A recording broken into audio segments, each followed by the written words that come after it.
My name is Juan Duran. I'm with Causa Justa Just Cause. I'm here at today's march to demand that classes are not cut. City College, specifically the Mission campus, is an avenue for students to get an education, an upper college education that can bring a lot of people out of the socioeconomic and social determinants of health and improve the quality of life of a lot of people. By cutting the classes, you are now, the Board of Supervisors and the Board of City College are doing a great disservice to the community of the Mission and to that of the greater San Francisco area.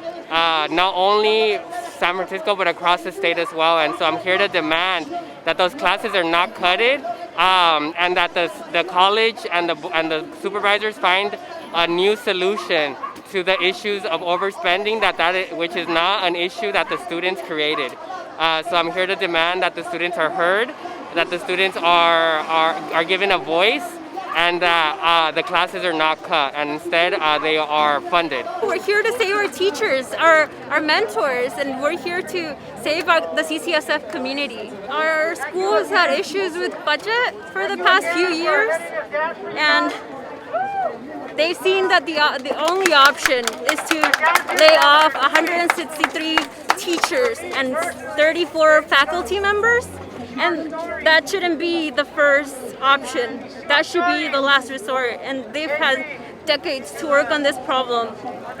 This should not be one of those problems. Less teachers means less students, and it doesn't make sense to cut teachers. And how have you been affected?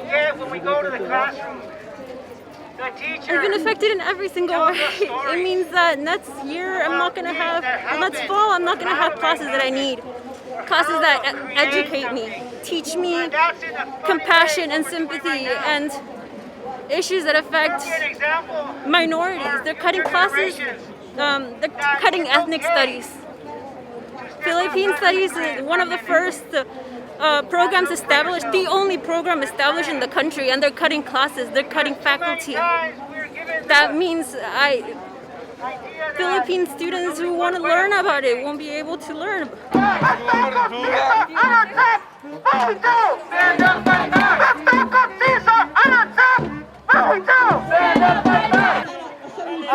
am an example of that.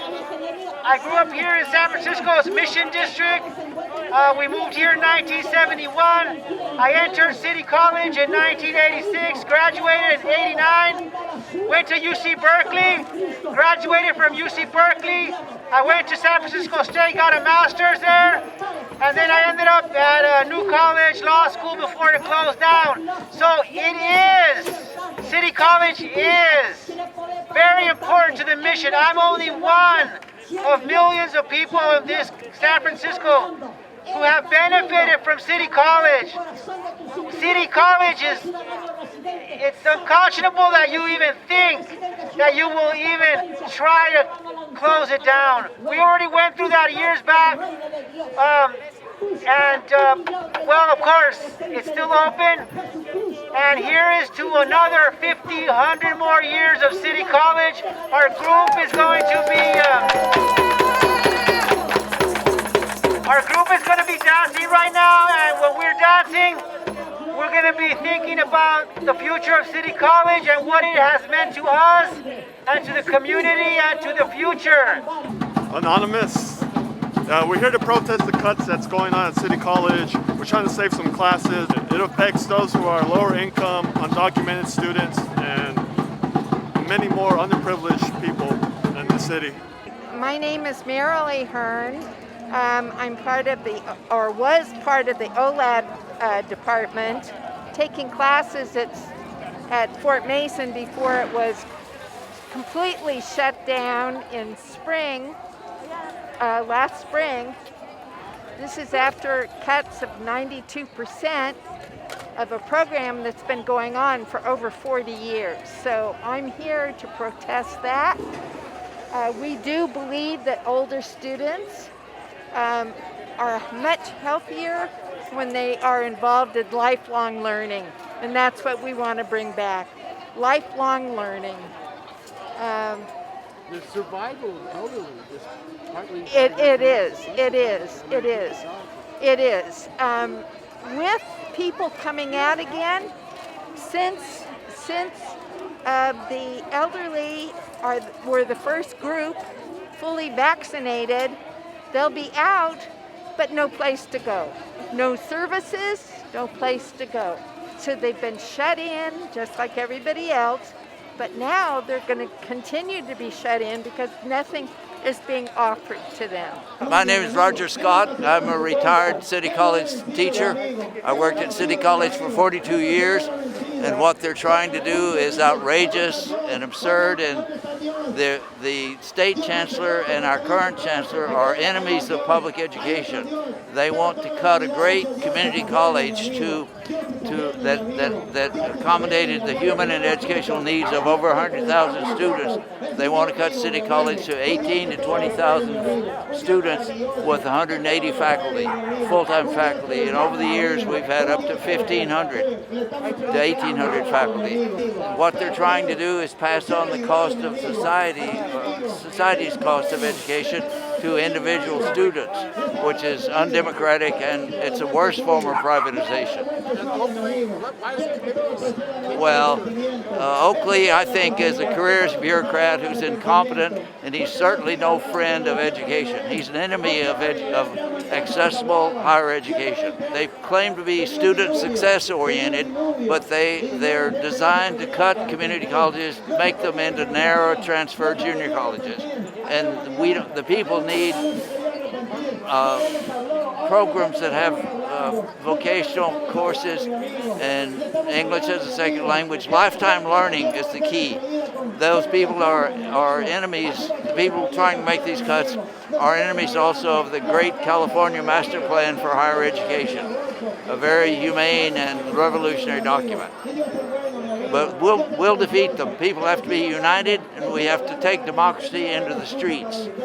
Mass mobilizations and civil disobedience if necessary. My name is Dora. I'm a student at CCSF, mostly in the music department, but I'm kind of just there to go back for like personal enrichment.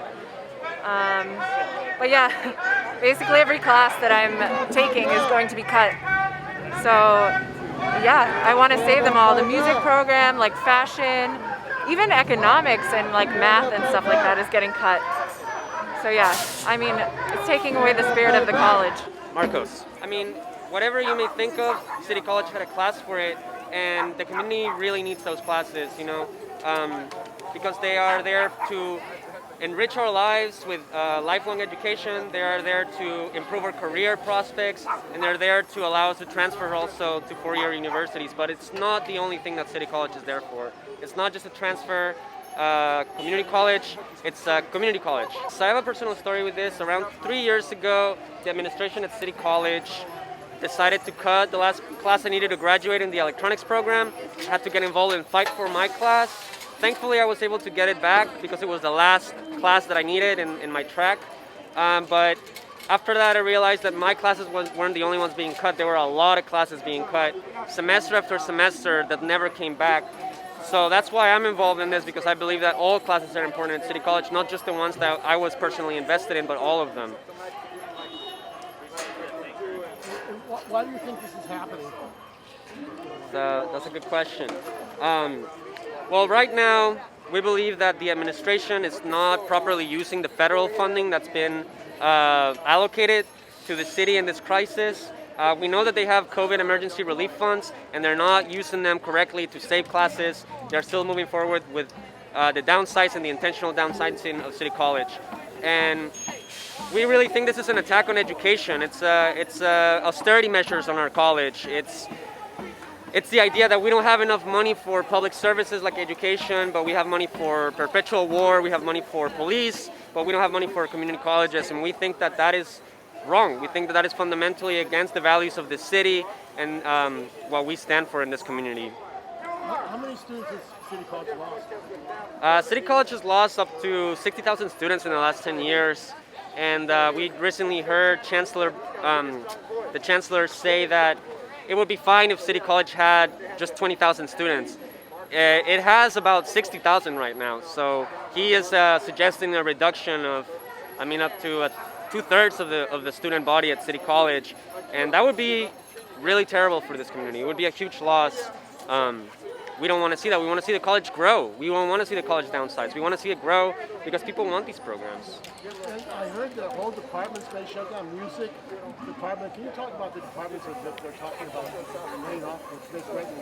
Sure, yeah. So a lot of departments are at threat of being closed or significantly downsized. One of them, being the music department. One of them being the Philippine Studies department, which just has one full-time faculty right now. It's the only Philippine Studies department in the nation, and it's at risk of being cut. We're also seeing cuts to the nursing department. We're seeing cuts to African American Studies department, the disability services for disabled students. The ESL program is being cut and at risk of losing 50% of its faculty. I mean, the situation is that whatever department you're thinking of, it's going to be cut if we allow the administration to keep going with this plan. And privatization, what does privatization have to do with it? Well, privatization, City College kind of occupies this space in the city where, that's where people go for vocational training, that's where people go for community learning, that's where people go for transferring, right? And the private colleges or the private education system sees City College as a threat, something taking business away from them, and City College also doesn't incur debt on its students. If you go to City College, you're not going to acquire tens and thousands of dollars in debt. That's not, that is not the way it works in this country. And to have a community college that does it differently really puts a strain on the rest of the country to make education free. So we really think that the private education kind of like industry wants to see City College dissected and kind of sold for parts so that they can absorb those vocational training needs that we have in the Bay Area, those community-minded needs. That's what we think. That's what we see happening to our college. It's a public good, and the people in our government want to privatize that public good, like many others have been. I'm not sure I know why they're doing it. All I know is that they are doing it, and they are not listening to the community that has been saying for many years now that we don't want this to happen. I've spent probably more than 24 hours waiting for public comment, to give public comment along the years. I mean, I've lost entire days of my life trying to make the administration and the trustees listen, and they have not listened so far. And that's why we're out here now, because we want to let them see that it's not just a few students, not just the teachers, but a whole community of people in San Francisco of various backgrounds, various backgrounds that want this college to expand, to regrow, and really fulfill the mission of lifelong learning for our communities for free or at an affordable rate at the very least.